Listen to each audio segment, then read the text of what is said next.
Ah, meus alunos do oitavo ano, estou morrendo de saudade de vocês. Não vejo a hora de estarmos juntos novamente. Então vamos lá para mais uma aula de história, né? E o assunto de hoje são as rebeliões da América Portuguesa. Eu coloquei aqui revoltas coloniais. Eu escolhi esse título porque foi uma revolta na época em que o Brasil ainda era colônia de Portugal, né? Ainda dependia de Portugal. Dependia não, tinha um governo português, né? Então era Portugal quem mandava, né? Tinha os seus representantes no Brasil, mas Portugal mandava e ainda colonizava, explorava o nosso país. Então por isso que eu escolhi revoltas coloniais. Essas revoltas aconteceram durante o Brasil colônia, na época que o Brasil pertencia a Portugal. E quase todas essas revoltas foram revoltas contra o governo português, né? Então, em termos de... a maioria delas, eu digo assim, que as revoltas coloniais, elas sempre uma insatisfação contra os mandos, a exploração abusiva do governo português para com o nosso país, né? Só que são revoltas porque foram em áreas isoladas, em estados, em locais isolados, tá? Eu escrevi aqui uma, duas, três, quatro, cinco, seis revoltas. Existiram outras que eu não coloquei aqui, mas vocês devem ter lido no capítulo, como a revolta de Filipe dos Santos, né? A Conjuração Carioca, no Rio de Janeiro.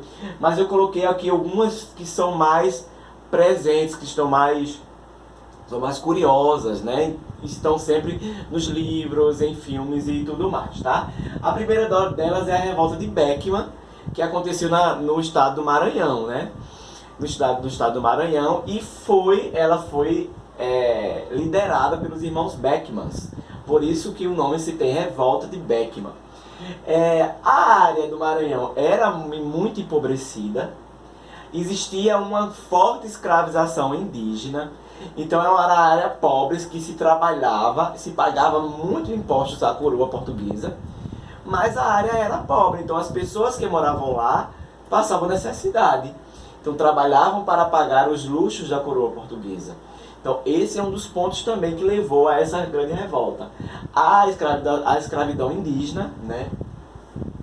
Existiu muito problema de mão de obra nesse lugar. E aí a revolta contra esses jesuítas que dominaram muito o Maranhão, aliás o Brasil inteiro, mas catequizaram e tentaram retirar a cultura indígena, empregando e mandando da sua forma. Então isso gerou uma grande revolta, então muita gente morreu, mas ela foi... a maioria dessas revoltas foram, como é que eu posso dizer, abafadas, foram finalizadas com a derrota do povo nativo, né, da região, porque a coroa era muito forte, tinha muito poder político, governamental e tal, então acabou que matando esses líderes dessas revoltas. A Guerra dos Emboabas é uma guerra bem característica, que é dos paulistas contra os portugueses, porque que aconteceu na região das Minas Gerais. E tem esse nome Emboabas porque os portugueses usavam botas, né, grandes botas, as suas roupas eram bem adornadas com pelos de aves, né? Então eram chamados, porque Emboaba significa ave gigante emplumada, né? Então os paulistanos andavam descalços, não tinham todo esse equipamento que os portugueses tinham. Então, como os portugueses tinham essas roupas sempre muito adornadas, muito decoradas, né, cheio de plumas e tal, receberam o nome de Emboabas. Emboabas significa ave gigante, se não me engano, ave gigante com grandes plumas, né? Então, essa ideia de pluma, riqueza, vai para os Emboabas. E essa guerra foi justamente pelo domínio do ouro, né, que estavam se levando muito ouro para Portugal, e os paulistas que trabalhavam também não tinham uma quantia favorável para eles. Então a Guerra dos Emboabas aconteceu nas Minas Gerais, entre portugueses e paulistanos, em busca do ouro, contra o contrabando do ouro. A terceira revolta, eu coloquei a revolta dos Mascates, que foi aqui em Pernambuco. Então Olinda já tinha o título de vila, e vila é como se fosse uma capital, né? A capital do estado. Então digamos que na época Olinda era a capital de Pernambuco. Então recebeu esse título de vila, que é de grandiosidade. Por quê? Porque Olinda tinha uma grande quantidade de fazendas de açúcar, né? Então de açúcar, e esses latifundiários é que sustentavam Olinda e que demandavam muita riqueza para Portugal. E Recife eram dos mascates, que eram os comerciantes, né, que movia essa economia. Existiu aí uma crise, a crise do açúcar em Olinda, e Olinda entra em decadência e precisa da ajuda dos mascates recifenses. Então aquela ideia de que então a gente está ajudando, a gente é que tem que ter o título de vila, a gente é que tem que ser superior. Então existe essa guerra entre Recife e Olinda, culminando e terminando com Recife elevado ao título de vila. E Olinda perde esse título. Então até hoje Recife se tornou a capital de Pernambuco, né? E hoje é bem maior que Olinda. Aí a outra revolta, a Inconfidência Mineira, também nas Minas Gerais, depois da Guerra dos Emboabas, né? Também nas Minas Gerais, que foi uma revolta elitista, onde os elitistas, os mais ricos, eles acham que, rompendo com o pacto colonial, as Minas Gerais vai se tornar muito rica e eles vão se beneficiar disso, né? Já que mais da metade do que era produzido, do ouro que era pego nas Minas Gerais, ou que era produzido, era levado à coroa portuguesa. Então eles se acham, obviamente, no direito de não ter que pagar tantos impostos, né? Então existiu, por exemplo, o quinto, que era se pagar sobre uma parte do ouro. Se eu não me engano, 20% do ouro tinha que ser destinado à coroa.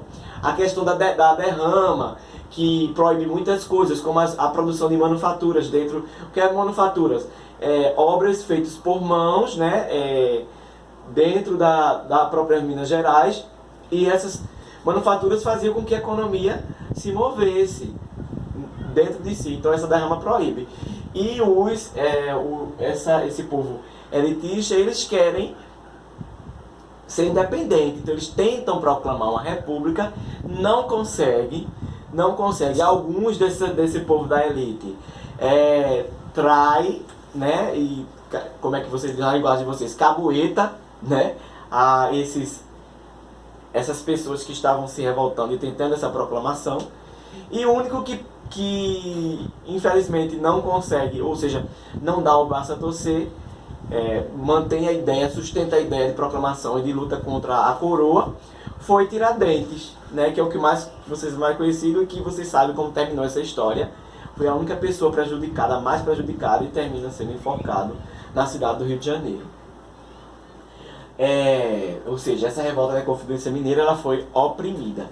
A outra revolta que eu coloquei aqui foi a Conjuração Baiana, ou também chamada de Revolta dos Alfaiates, acontecido na Bahia. Então é uma revolta popular, diferente da Inconfidência Mineira, que foi uma revolta elitista. A Conjuração Baiana, ela foi uma revolta popular, feita pelo povo, por isso que tem os alfaiates, que eles são comerciantes populares, né, que faziam roupa e tal, e contra os altos impostos, contra as péssimas condições para os negros. A gente sabe que hoje a maioria da população baiana ela é negra, então a presença é muito forte desse povo negro. Tem uma influência do iluminismo, que é a ideia de pensamento, a ideia de liberdade de pensamento, de expressão e de criar e tudo mais. E eles pedem o fim do pacto colonial também. A maioria dessas revoltas coloniais, gente, querendo se separar dessa ideia, querendo que acabe esse pacto do Brasil com a coroa portuguesa, já que Portugal mandava muito e explorou muito da gente, e a gente sofre até hoje, né, com esse roubo de muita coisa, essa exploração. E a Conjuração Baiana, ela pedia também esse fim desse pacto, já é uma ideia abolicionista, que é a ideia de libertação desses escravos, mas também ele é cruelmente oprimido. E a última revolta que eu coloquei aqui foi a Insurreição Pernambucana, que dessas revoltas foi a única, em 1817, que conseguiu proclamar sua república, se separar da coroa, se separar do Brasil durante 75 dias, foi? 75 dias. Eu perguntei ali porque tem uma pessoa ali me ajudando, né? Na produção do vídeo. Então, 75 dias, Pernambuco ele se emancipou, ele se separou do resto do Brasil. Então, nós temos esse título de conseguimos ser emancipados. Talvez, imagine se hoje a gente fosse um país, né? Pernambuco é um país. Eu acho que é por isso que a gente tem até esse termo que a gente tem orgulho de ser pernambucano. É uma ideia que perpassa de geração em geração. E em 1817, Pernambuco teve isso. Existia uma crise do açúcar, do algodão, os impostos eram muito altos. Então, teve uma base elitista diferente da Conjuração Baiana e teve essa proclamação, lógico, e depois essa proclamação foi revidada e muita gente morreu, enfim. Então é isso. Então eu fiz aqui um breve resumo, espero que vocês tenham gostado da aula de hoje e até a próxima aula, se Deus quiser. Beijão.